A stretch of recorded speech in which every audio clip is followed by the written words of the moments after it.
안녕하세요. 저는 33, 아직 미혼이자 직장인입니다. 아직 결혼 생각은 없고요. 친정 부모님과 같은 집에서 삽니다. 솔직히 말씀드리면 지금 현재는 미혼이지만 결혼은 한 번 했던 경험은 있어요. 하지만 혼인신고는 안 했으니 법적으로는 한 번도 결혼한 적 없는 싱글인 셈입니다. 결혼 전에 파혼했다면 가장 좋았을 텐데 불행히도 저는 그러지 못했어요. 결혼해 살다가 갈라섰습니다. 그 인간과 결혼하기 전 연애는 1년 정도 했고 저에게 대부분 다 맞춰주는 거 보면서 결혼해서도 저한테 잘할 사람이라고 철석같이 믿었습니다. 다만 시가족 형편이 넉넉하지 않은 게 문제여서 최대한 간소하게 결혼했습니다. 결혼을 간소하게 하는 건 저는 아무렇지도 않았어요. 결혼하고 나서 이외의 삶이 중요한 거지 굳이 허례허식에 돈을 쓰고 싶지는 않았습니다. 마침 코로나 때문에 결혼식을 축소하는 추세이기도 했고요. 그 덕분에 그야말로 스몰 웨딩으로 결혼했습니다. 결혼할 때 우여곡절이 아예 없다면 거짓말이지만 적어도 결혼 전에는 시가 식구들이 저를 괴롭히는 일은 없었어요.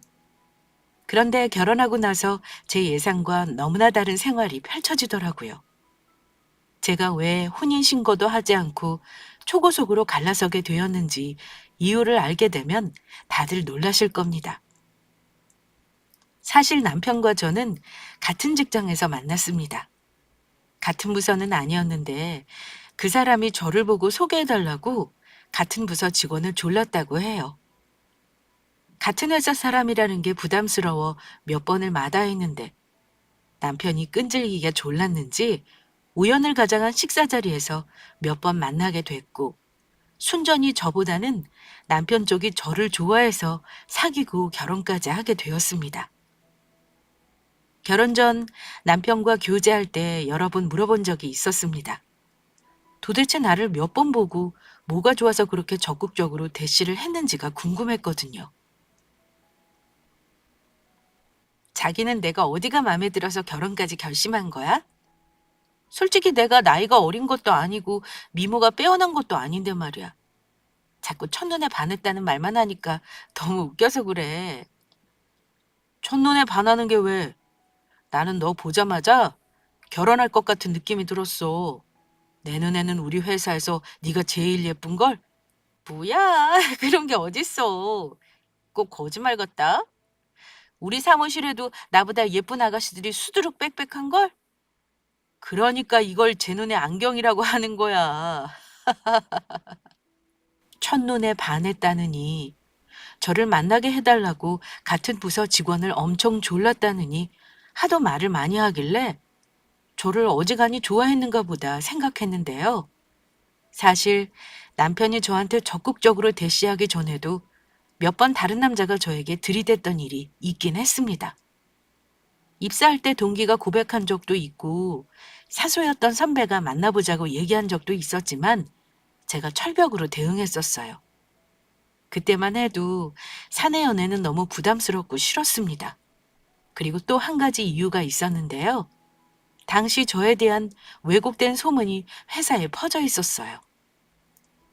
원래 대중교통을 이용하는 저지만 아침에 늦잠을 자는 바람에 딱 한 번 친정오빠 차를 얻어 타고 회사에 온 적이 있었습니다. 그런데 친정오빠가 전문직 소득자라 돈을 잘 법니다.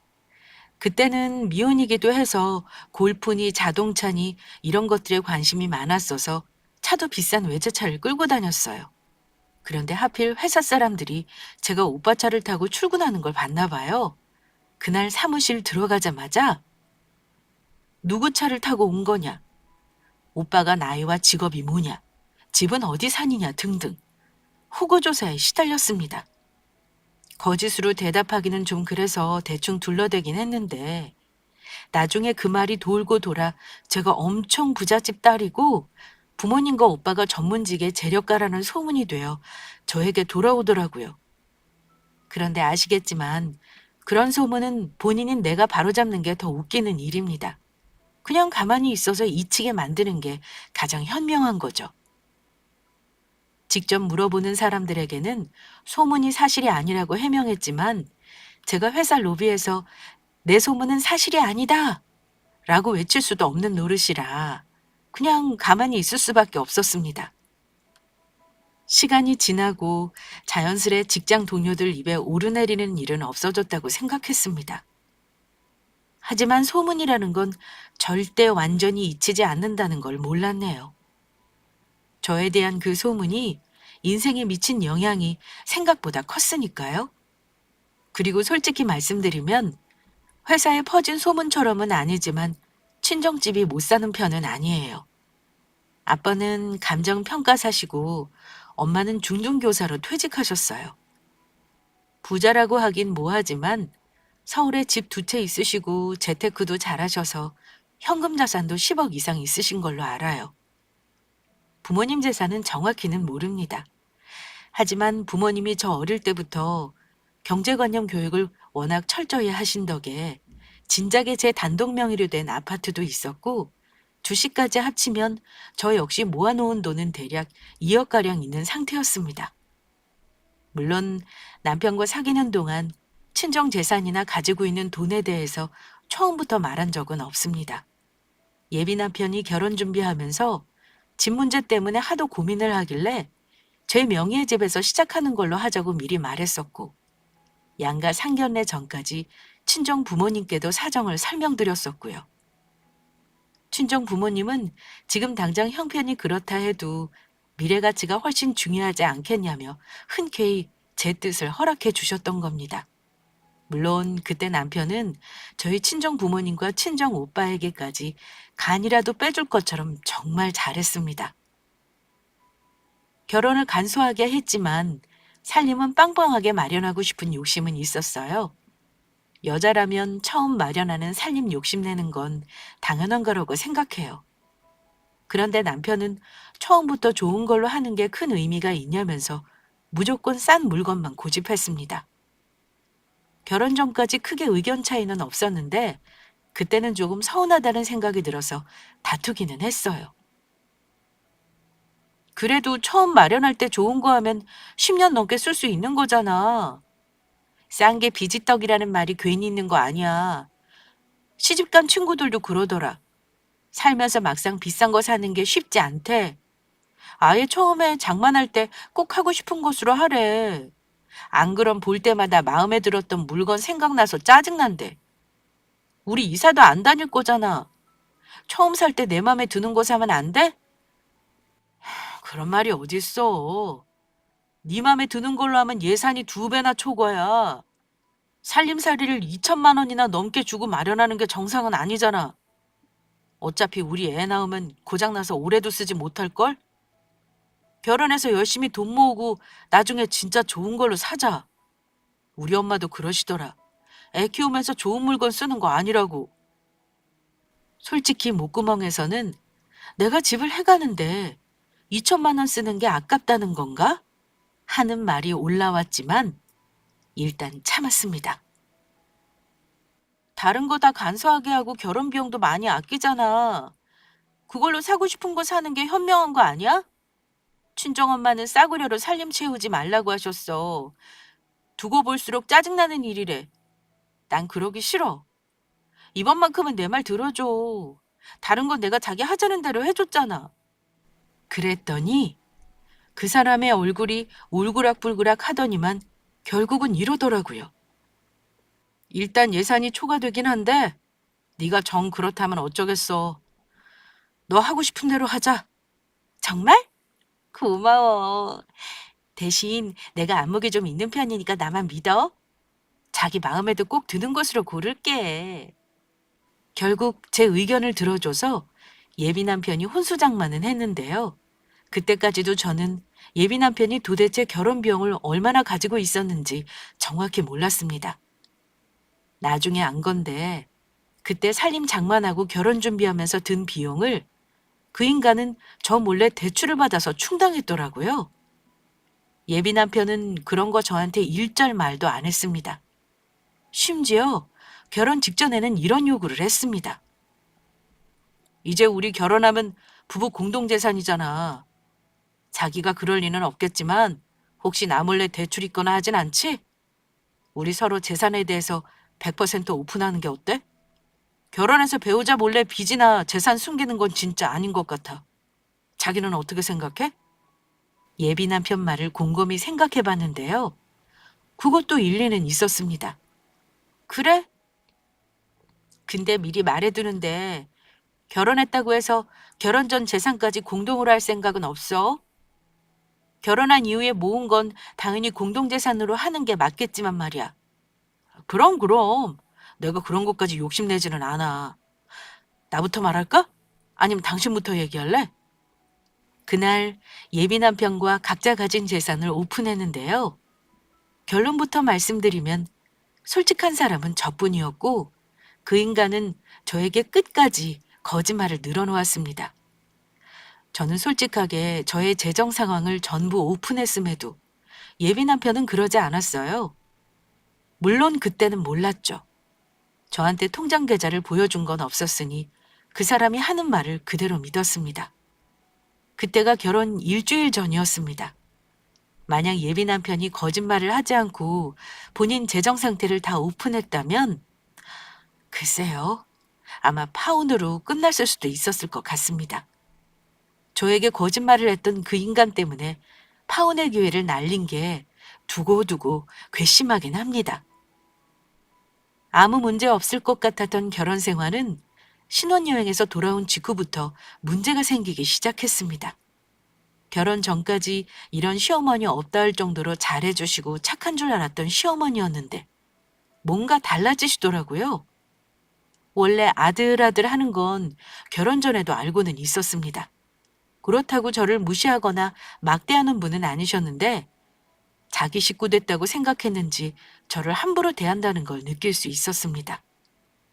결혼 직후 시댁 모임이 있을 때 저에게 이런 말씀을 하셨는데요. 이제 너는 우리 김씨 집안 여자야? 결혼 전에는 공주처럼 살았는지 몰라도 이제는 며느리로서 아내로서 우리 집 식구 역할을 잘해줬으면 한다. 내 말 무슨 말인지 알아듣지? 저는 며느리로서 잘했으면 좋겠다는 당부의 말로 알아듣고 대답했습니다. 네, 어머니. 제가 살림이 아직 서툴러서 많이 부족한데요. 어머니께 많이 배우겠습니다. 얘는? 나한테 뭘 배우라는 소리가 아니야. 내가 너한테 가르칠 게 뭐가 그리 많겠니? 그저 이 집안 맏며느리로서 앞으로 잘 이끌어주면 되는 거다. 너 알다시피 우리 집은 너희 친정처럼 떵떵거리며 사는 집은 아니야. 그건 너도 우리 아들에게 들어서 알고 있을 거다. 앞으로 너랑 우리 아들이 우리 집안 일으켜 세우리라고 믿고 있으니까 잘해줬으면 하는구나. 옆에 있던 2살 어린 신우는 아직 미혼이었는데 어머니가 그 말을 하자마자 맞장구를 치면서 이러더라고요. 맞아요, 언니. 언니 친정은 잘 사니까 굳이 언니가 결혼 전보다 잘하려고 안 해도 사돈 어른들이 다 이해하실 거예요. 당분간 우리 집 자주 와서 같이 밥도 먹고 분위기도 익히고 하는 게 좋겠어요. 신우이는 심지어 친정에 잘할 필요가 뭐 있겠냐면서 시댁에나 자주 오라는 말까지 했습니다. 가만 들으니 어머니 말 역시 의미심장하게 느껴지더라고요. 저만 며느리가 된 게 아니고 남편 역시 우리 집 사위가 되어 앞으로는 결혼 전과는 다른 역할을 더 해야 하는 건데 며느리의 도리만 너무 강조하시니까 좀 부담스럽기도 했습니다. 기분이 점점 불쾌해지려고 하는 순간 남편이 이러더라고요. 자자, 그만두래. 우리 이제 막 결혼한 부부야. 이 사람 부담스럽게 왜들 이래? 굳이 엄마랑 네가 말 안 해도 잘할 사람으로 안 보여? 남편이 끼어들어서 더 이상의 말은 차단했지만 썩 기분이 좋지는 않았습니다. 그런데 그날 이후 정확히 말씀드리면 딱 한 달 후부터 어머니와 남편이 노골적으로 저에게 돈 요구를 하기 시작했습니다. 저는 모든 게 짜인 게임판이라는 걸 꿈에도 모르고 왜 내가 결혼하자마자 모든 상황이 내 돈을 시댁에 보태줘야 하는 쪽으로 흘러가는지 모르겠다는 생각을 했는데요. 첫 번째로 이상하다는 걸 느낀 사건이 있었습니다.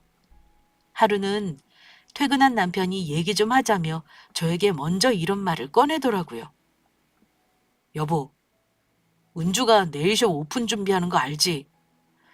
그동안 남의 밑에서만 일하느라 큰돈 벌지도 못하고 몸은 몸대로 안 좋아져서 잠깐 쉬고 있었거든? 근데 괜찮은 가게 자리를 보고 왔나 봐. 보증금 5천에 월세가 150이라는데 위치가 딱 상가 1층 모퉁이에 너무 좋더라고. 그래? 잘 됐네. 뭐든 자기 사업을 해야 돈을 버는 건 맞아. 계약은 했대? 아, 근데 계약금이 문제지. 자리가 너무 마음에 들어서 계약금을 덜컥 붙였는데 문제는 보증금이 좀 모자란가 봐. 아니, 아가씨는 나이 30이 넘어서 보증금 할 돈 5천만 원이 없는 거야? 당신은 잘 모를 거야. 내 동생이 전에 만나던 남자놈한테 사기를 크게 당해서 4천만 원을 날린 적이 있거든? 그래서 대출을 받으러 은행을 갔는데 그만 신용대출이 한도가 안 나온다지 뭐야. 어머, 어떻게 해? 어머니가 좀 못 도와주시나? 우리 엄마가 돈이 어딨냐?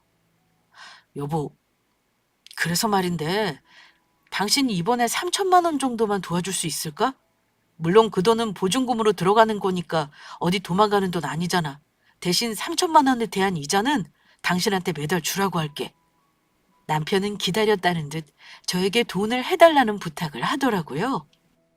뭐? 아니, 그런 큰 돈을 갑자기? 당신한테는 큰 돈도 아니잖아. 현금 넉넉히 가지고 있는 거 아는데 뭘. 거기서 딱 3천만 원만 도와줘. 내 동생이 정말 당신한테 고마워할 거야. 결혼한 지 2달도 채 안 돼서 대뜸 시누이 가게 보증금을 3천만 원이나 도와주라는 이 상황이 좀 이상했습니다. 돈이 없다면 가게 계약을 포기하는 게 이치에 맞는 거지. 믿을 구석을 생각하고 덜컥 계약을 해버렸다는 말로 들려서 기분이 안 좋더라고요. 여보, 미안한데 그건 곤란해. 나한테 돈 맡겨놓은 것도 아니면서 앞뒤 사정 보지 않고 계약한 건 아가씨 잘못이잖아. 갑자기 돈을 내놓으라고 하면 나는 그냥 군말 없이 내놔야 하는 거야? 이건 경우가 아니지. 3천만 원이 네 집 애 이름도 아니잖아. 아이, 이자 매달 준다는데도 그래? 그리고 당신 그 많은 돈 중에서 그거 좀 빼준다고 거덜나는 것도 아니면서 가족끼리 왜 그래? 이번 일은 나도 갑자기 말한 거 미안하게 생각해. 그렇지만 한 번 도와주면 앞으로 당신 시집 식구들 대우가 달라질 텐데 우리 엄마랑 동생이 얼마나 고마워하겠냐고. 몰라. 나도 우리 부모님이랑 상의해 볼래. 내 돈이지만 이게 경우에 맞는 건지 물어봐야겠다. 그랬더니 남편은 펄쩍 뛰더라고요. 여보, 우리 집 일이 왜 처갓집에 들어가야 하는 건데? 내가 말했지? 이제 당신은 우리 집 사람이라고. 금전 문제는 부부가 상의해서 해결하는 거야. 결혼해서까지 당신 부모님 의견을 들어야 해? 당신은 그럼 돈 보태주는 건 싫다는 거지? 그런데 순간 남편의 말에 말문이 막히더라고요. 일단 생각해 보겠다고 하고 주말에 시댁에 가서 의논을 하기로 했는데요. 웃긴 건 신우와 어머니는 제가 당연히 해줄 거라고 생각했던 모양입니다. 남편이 돈 해주기 힘들 것 같으니 다른 방법을 찾아보라고 말하자 신우와 어머니의 표정이 순간적으로 돌변하는 걸 보고 놀랐습니다. 도와주기 어렵다는 거니? 나는 네가 기꺼이 해줄 거라 생각했는데 우리 딸이 많이 서운하겠다. 어쩌지? 그럼 다른 데서 돈을 구해봐야겠구나. 죄송해요, 어머니. 저 가족 간의 돈 거래는 하고 싶지 않아요.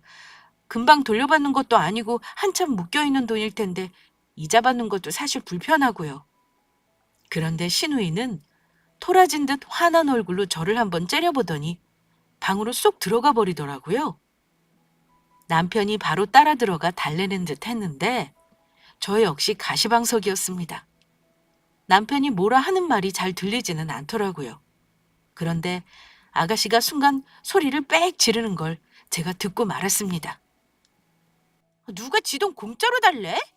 그냥 잠깐 빌려 쓰겠다는 거잖아. 오빠 아무래도 헛짚은 거 아니야? 내가 볼 땐 오빠 맘대로 되는 만만한 여자는 절대 아니야. 뒤에서 뭐라고 하는지 다 듣지는 못했지만 여기서 지 돈이라고 하는 건 제 돈을 말하는 게 분명했죠. 그리고 무슨 헛다리를 짚었다는 건지 시누이가 하는 말 듣고 불쾌함을 넘어 화가 나더라고요.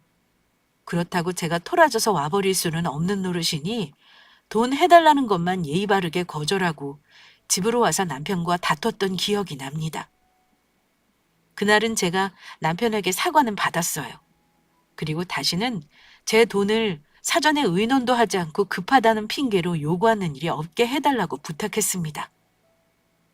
하지만 그런 부탁이 무색하게도 그 일이 있고 나서 어머니는 점점 더 노골적으로 저에게 많은 걸 요구하셨습니다. 그즈음 제가 다른 회사로 이직을 했는데 너무 운이 좋게도 예전보다 많은 연봉을 받는 조건으로 일하게 되었어요. 남편은 자랑하듯이 어머니에게 제가 돈도 많이 벌고 부자인데다 능력이 더 좋다고 말했는데 어머니는 이상하게 기쁜 얼굴이 아니었습니다. 뭔가 삐진 얼굴을 내내 하고 계시더니만 저에게 퉁퉁거리며 이러시는 겁니다. 통장에 돈도 많은데 월급도 많이 받고 너는 좋겠다. 원래 결혼하면 돈줄은 남자가 쥐고 있어야 하는 법인데 네가 자꾸 막아서니까 우리 아들이 너보다 일이 더 안 풀리고 기가 죽는 것 같구나. 결혼한 부부가 너무 칼같이 네 거 내 거 하는 거 아니야. 너희 친정에서는 그러고 살았는지는 몰라도 우리 집에서는 안 그런다. 우리 집은 서로 어려우면 네 돈 내 돈 따지지 않고 서로 돕고 살았어. 저번 일은 갑작스러워서 네가 그랬다고 하지만 앞으로는 너도 네 일 아니라고 딱 자르는 거 앞으로 그러지 말았으면 해. 어머니가 서운하신 건 알아요. 하지만 저도 결혼하자마자 그런 돈을 해달라고 한 건 당황스러웠어요. 그때도 말씀드렸지만 가족 간의 돈 거래는 안 하는 게 좋다고 생각하거든요. 아유, 알았다. 아무튼 내 말은 가족끼리 너무 딱 잘라 계산적으로 하지 말라는 거니까 그것만 알아두고 있어. 어머니 말은 장황했지만 한마디로 이런 거였죠. 앞으로는 따지지 말고 돈 필요하다고 하면 내놓으라는 말이었습니다. 솔직히 저는 어머니가 제 통장의 돈을 언급하시는 것도 놀라웠습니다. 결혼 전 재산을 서로 오픈하자고 했지만 구체적인 서로의 사정을 부모님 귀에 들어가게 했다는 건 저로서는 이해하기 어려웠어요. 어머니 말을 들어보면 남편이 시시콜콜 저에 대해 얘기하지 않고서야 알 수 없는 것들을 많이 알고 계시더라고요. 하지만 그 일이 끝이 아니었습니다. 뭔가 잘못됐다는 생각을 했지만 단순히 시댁을 멀리하면 해결할 수 있는 문제라고 생각했습니다. 집이 20분 거리로 가깝다는 이유로 자주 오라가라 하시는 걸 그때부터는 눈치껏 거절하기 시작했습니다. 그런데 명절은 피할 수가 없더라고요. 결혼해서 5개월 뒤 첫 명절이 다가왔는데 어머니가 "이 아가, 명절 전에는 같이 전도 붙이고 제사 준비 같이 했으면 하는구나. 네 신우도 같이 도울 거니까 전날 아침에 올 수 있니? 아침에 일찍 제사 지낼 거니까 그날 하루는 같이 집에서 자고 아침에 제사 지낸 다음에 네 친정에 가라." "네, 어머니. 오전에 일찍 갈게요. 제가 따로 준비해 갈 건 없나요?" "없다. 내가 다 준비해 놨으니까 음식 다 하고 마실 맥주나 넉넉히 사오렴." 저는 어머니 말대로 맥주만 넉넉히 사서 시댁에 일찌감치 갔습니다. 오후까지 열심히 제사 음식 준비하고 앉아서 맥주를 마셨는데요. 오래간만에 마셔서 그런지 제가 좀 취하는 느낌이 나더라고요. 사실 술을 잘 못하기도 하고요. "여보, 나 지금 오랜만에 술 마셔서 알딸딸하게 취하는 것 같아. 나 먼저 방에 들어가도 될까?" "그래. 당신 들어가서 눈 좀 붙여. 나는 엄마랑 한 잔 더 할게." "아이고, 너는 고작 맥주 한 캔에 얼굴이 그렇게 빨개진 거야? 술을 못 마시는구나. 그럼 너는 그만 마셔. 이제 네가 할 건 없으니 너는 들어가서 그만 자라." 살짝 취하기도 했고 아침부터 음식하느라 힘들었던 저는 남편이 쓰던 작은 방으로 들어갔습니다. 어머니 집은 오래된 빌라라 구조상 거실을 가운데 두고 방이 둘러싼 형태인데요. 잠시 눈을 붙였는가 했는데 갑자기 들리는 웃음소리와 신우이의 높은 목소리 톤 때문에 잠이 설핏 깨버렸습니다. 잠자리가 바뀐 것도 이유였고요. 잠시 정신을 차리고 화장실을 가려고 자리에서 일어나 방을 나가려고 문 손잡이를 돌리려는 순간 저는 멈칫하고 말았습니다. 왜냐하면 제가 나가려는데 방문 너머로 들리는 시어머니의 말이 심상치 않았기 때문입니다. 너 저것들 재산 다 뺏을 준비는 잘 되고 있지? 네 마누라 잘 구워 삼고 있는 거 맞아? 성격도 고분고분하고 고집도 없다는 말에 그런 줄 알았는데 성격은 전혀 그러지가 않잖아. 지금까지 네 말대로 된 게 하나도 없잖니. 대체 뭐가 남편의 뜻이었다는 건지 궁금한 마음에 저는 시가 식구들의 대화를 좀 더 들어보기로 했습니다. 순간 이건 녹음을 해야겠다는 생각이 퍼뜩 들어 그때부터 핸드폰으로 녹음을 하기 시작했습니다. 엄마, 좀 기다려요, 제발. 지금 우리 결혼한 지 1년도 안 된 거 몰라요? 결혼하자마자 계속 돈 내놓으라고 하면 세상에 어느 여자가 알았다고 날름 갖다 바치겠냐고요. 제가 시간을 두고 천천히 작업해야 하는 건데 왜 조급하게 일을 망치려고 해요?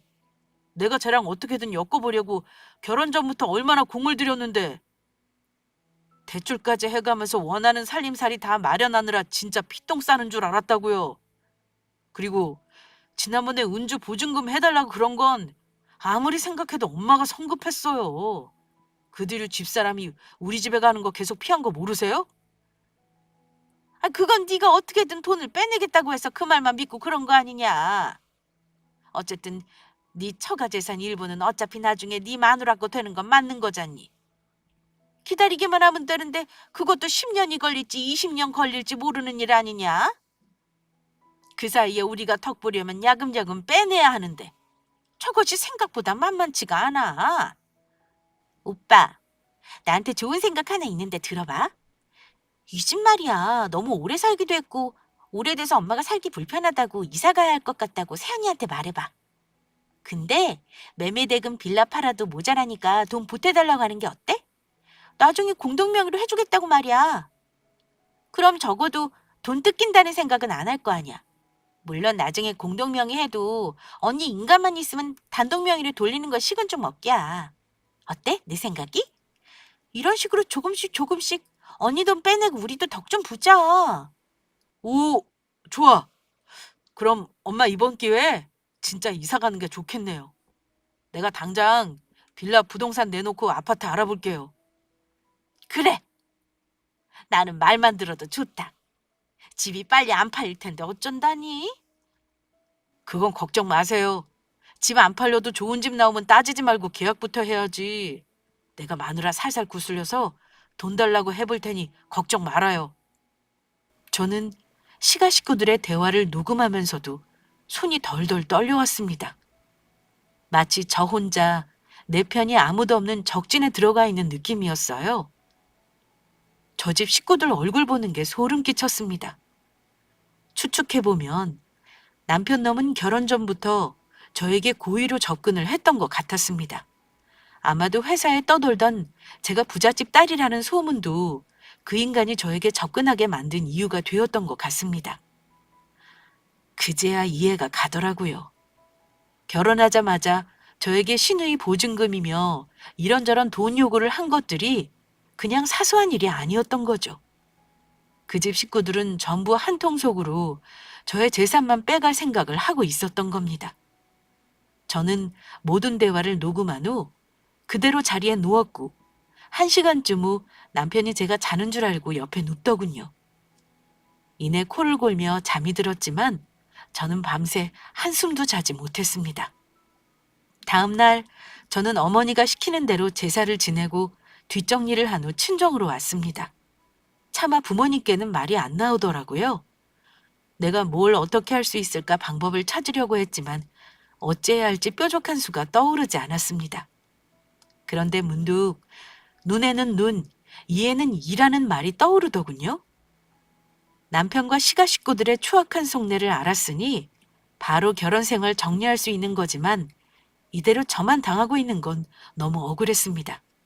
그래서 저도 그들에게 똑같이 갚아줘야겠다고 결심했습니다.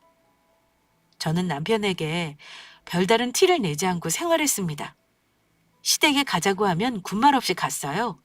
물론 그 집 식구들은 몰랐겠지만 그때부터 모든 대화들은 녹음해서 남겼습니다. 그리고 기회를 잡기 위해 기다렸어요. 그 집 식구들은 참을성이 많은 사람들이 아니기 때문에 분명 빠른 시일 내에 어머니 집 얘기를 할 거라고 믿었습니다. 아니나 다를까 한 달도 지나지 않아 남편이 저에게 할 말이 있다며 분위기를 잡더군요. 지난번처럼 얘기 좀 하자는 말에 저는 모른 척 응했습니다. 또 무슨 말인데 그렇게 분위기를 잡아? 내가 들어줄 수 있는 것만 해줄 테니까 말해봐.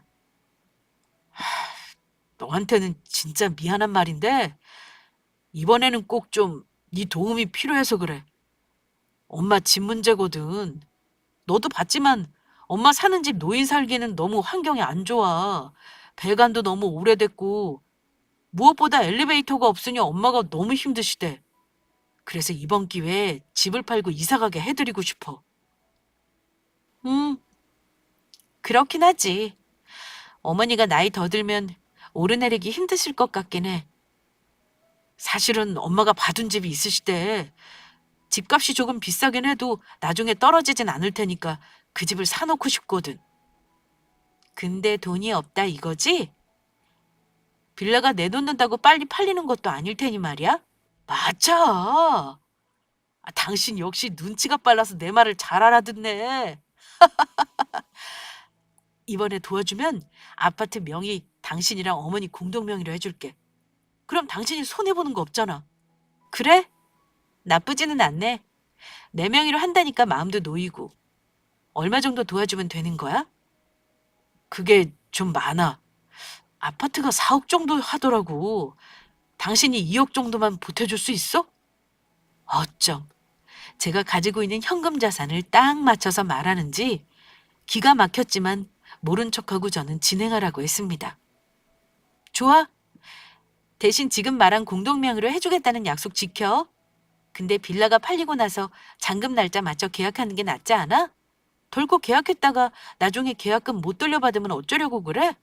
괜찮아. 그 집 놓치면 안 돼. 일단 계약해놓고 잔금 날까지 무조건 팔아봐야지. 시세보다 싸게 내놓으면 금방 팔리니 걱정 마. 제가 돈을 보태주겠다는 말은 득달같이 시어머니 귀로 들어가더군요. 다음날 시어머니가 바로 전화가 와서는 공지사를 하더라고요. 네가 이제는 진짜 우리 식구 되기로 마음먹었구나. 진작에 이렇게 해줬으면 얼마나 좋으니. 암튼 네 덕에 이제는 나도 좋은 집에 한번 살아볼 수가 있겠구나. 고맙다 고마워. 네, 어머니가 좋아하시니 저도 좋네요. 이제 어머니 빌라만 빨리 팔리면 되겠어요? 내가 부동산에 3천만 원 싸게 내놓을 테니 빨리 팔아달라고 했어. 아마 금방 팔릴 거다. 남편과 시어머니 시누이는 그날 이후 연신 싱글벙글이었고 저에게도 인위적이라 할 정도로 너무 심하게 잘해주더라고요. 하지만 신나 보이는 시가 식구들과 달리 저는 속으로 칼을 갈고 있었습니다. 잔금 치르는 날 크게 한 방 먹일 것만 기다리고 있었어요. 그날 이후 저는 남편 모르게 갈라설 준비를 하기 시작했습니다. 어머니 말대로 시세보다 싸게 내놓은 집은 2달도 안 되어 팔렸습니다. 어머니 이사 날짜는 한 달 후였는데 시간은 금방 흐르더군요. 어머니는 이사하는 게 신나서 집에 있는 오래된 물건은 다 버리고 새 물건으로 사겠다고 하시더라고요. 마침내 어머니가 아파트로 입주하는 날이 다가왔는데요. 어머니 이사 전날 남편이 몇 번이고 확인하는 겁니다. 여보, 내일 잔금 치르는 거 알지? 부동산에서 전주인하고 만나기로 했어. 당신 미리 돈 빼놓는 거 잊지 마. 금액 크니까 이체 한도도 풀어놓는 게 좋을 거야. 내일 나랑 같이 부동산 갈 거지? 여보. 미안한데 같이는 못 갈 것 같아. 내일 오전에 급한 일이 있거든? 시간 알려주면 바로 부동산으로 갈게. 그럼 12시까지 와. 잔금 치러야 이삿짐 넣을 수 있어. 최대한 빨리 와줘. 알았어. 드디어 내일이구나. 내일은 당신 식구들이 인생에서 절대 못 잊을 날이 되겠네? 그렇지 뭐. 어머니랑 운주가 엄청 기대하고 있어. 이게 다 당신이 도와줘서 가능한 거지. 정말 고맙다. 저는 남편의 고맙다는 말에 씁쓸하게 웃었을 뿐 아무런 대답도 하지 않았습니다. 어머니는 아침 일찍 새로 들어오는 집주인을 위해 짐을 빼는 것 같더라고요. 남편이 이사를 돕느라 시댁에 가 있었고 저는 그날 아침 일찍 친정으로 왔어요. 그리고 부모님께 모든 사실을 말씀드렸습니다. 오늘이 아마 그 인간 가족과 보는 마지막 날이 될 거라고요. 부모님은 제 말을 듣고 처음에는 믿으려 하지 않으시더라고요. 하지만 제가 녹음된 걸 들려드리고 나서는 굉장히 노하셨습니다. 얼마 후 부동산에서 보기로 한 시간을 5분 넘기자 남편에게 전화가 왔더라고요. 당신 뭐해? 오늘 12시에 잔금이잖아. 빨리 와. 지금 다들 당신만 기다리고 있어. 남편이 하는 말을 듣고 저는 그동안 참았던 말을 꺼냈습니다. 잔금? 글쎄, 내 돈으로 왜 당신 어머니 집 잔금을 치러야 하는 건지 모르겠네. 나 마음이 바뀌었어. 그 돈 못 보태줄 것 같아. 그랬더니 전화기 너머에서 난리가 난 것 같더라고요. 당신 미쳤어? 갑자기 왜 이러는 거야? 지금 당신이 돈 안 주겠다고 하면 우리 어머니는 어쩌라고? 이미 빌라 잔금도 다 받았고 당신이 돈을 줘야 아파트 키를 받지. 당신 웃긴다. 내가 돈 안 주면 이사 못해? 지금이라도 은행 달려가서 대출을 받던가. 내가 싫다는데 당신 무슨 강도니? 왜 이렇게 당당하게 내놓으라는 건데? 여보, 당신이 왜 갑자기 이러는지 모르겠지만 내가 전에 말했잖아. 당신 명의 해주겠다고. 당신 돈 허공에 날리는 거 아니고 나중에 집 팔면 다 받을 수 있는 거니까 걱정 말라니까. 글쎄? 나는 당신이 하는 말 못 믿겠는데? 내가 갑자기 이러는 거라고? 아니, 나는 그동안 모든 걸 알고도 꾹 참고 기회를 보고 있었어. 당신의 식구들이 나 속이고 이용해 먹은 거 나 다 알아. 근데 내 기분 한번 느껴보라고 똑같이 돌려주는 거야. 대체 무슨 뚱딴지 같은 소리야? 뭘 알았다는 건데? 당신이 우리 집이랑 내 재산 노리고 고의로 접근했다는 것도 다 알고 내 재산 야금야금 빼먹으려던 것도 다 알아. 어찌 알았냐고? 내가 문자로 보내줄 테니까 한번 잘 들어봐. 저는 전화를 끊고 그 인간에게 녹음 파일을 전송했습니다. 아마 부동산에서는 난리가 났을 겁니다. 내가 해주겠다는 돈만 믿고 대출은 알아보지도 않았다는 거 저는 뻔히 알고 있었거든요.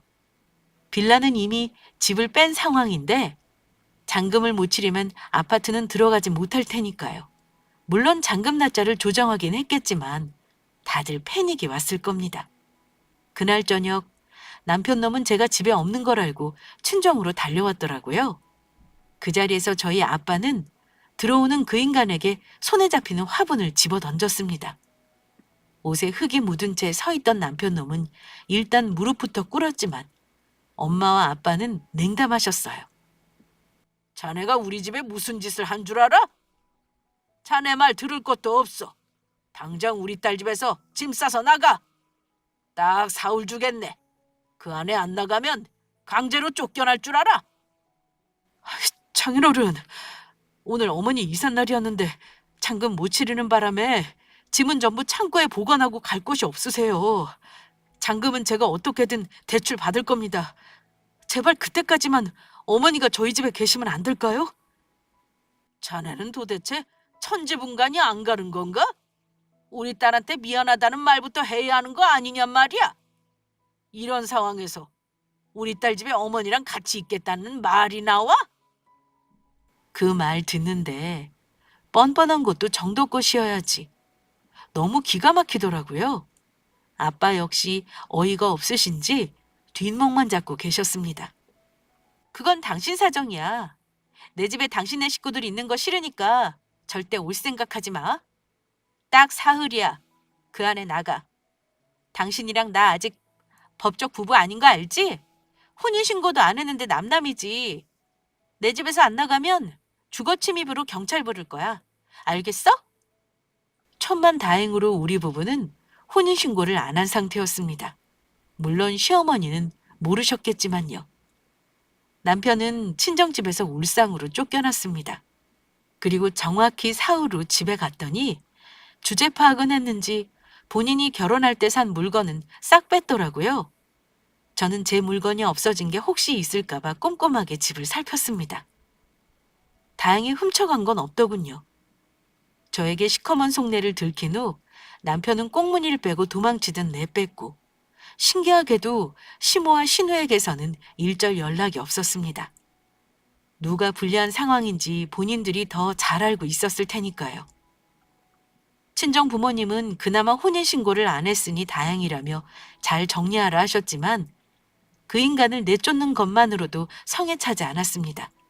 제가 소송이나 고소를 고민하고 있는 거 아시고는 엄마가 이러시더라고요. 너 행여 그 인간들한테 해코지라도 당하면 어쩌려고 그래? 인생에서 그냥 똥 한번 밟고 지나갔다 생각하고 있는 게 낫지 않겠니? 엄마도 하나지만 왜 가만히 있는 거겠어? 다 너 잘못될까 봐 걱정되니까 이러는 거야. 너도 똑같이 그 인간을 약 올렸다며. 그걸로 만족하자, 응? 엄마, 그래도 가만히 이대로 정리하는 건 아닌 것 같아. 그 인간이랑 그놈 가족들 아마 다른 사람한테 또 사기칠 게 뻔해. 나는 너무 큰 배신을 당했는데 겨우 그 정도로 넘어가라고? 아니, 나는 내가 할 수 있는 거 최대한 다 할 거야. 알아보니까 혼인신고가 안 되어 있어도 혼인관계 파탄에 대한 책임은 상대에게 물을 수 있다고 하더군요. 철저하게 계획적으로 저에게 접근했고 사기성 있는 결혼이라고 생각했던 저는 변호사를 찾아가서 상담을 받았습니다. 물론 제가 녹음해 놓은 대화가 결정적인 증거였으니 다른 증거는 필요하지도 않았습니다. 혼인신고 안 했지만 결혼식 올린 거 비용 처리한 거랑 내 돈이랑 부모님 돈 들어간 거 이체 내역 등 첨부해 손해배상 청구를 했고 동시에 위자료도 청구했습니다. 그렇게 전 남편 놈과 끝낸 후 1년이 지났지만 소송은 아직도 진행 중이긴 해요. 하지만 끝까지 해서 그놈이랑 그 일가를 혼내줄 생각입니다. 제가 승소하면 그놈 월급을 압류해서라도 다 받아낼 겁니다. 제가 지나치다고 생각하실 수 있어요. 하지만 단순히 시간을 잃고 돈을 잃는 것보다 사람에 대해 배신감을 느낀 건 생각보다 타격이 크더라고요. 그래서 힘들지만 소송까지 해가며 에너지를 쏟는 겁니다. 구독자분들은 아마 저의 마음을 다 이해하실 거라 믿습니다. 저의 결혼은 황망하게 끝이 났지만 더 사이다 같은 마무리를 위해 조금 더 힘을 보태겠습니다. 저의 파혼 사연은 여기까지 하겠습니다. 끝까지 저의 바보 같았던 결혼 이야기를 들어주신 구독자분들께 감사 인사를 전하며 마치겠습니다. 혹시 저에게 조언을 해주시겠다면 인생 선배님들의 말이니 절대로 흘려듣지 않고 가슴에 새기겠습니다. 감사합니다.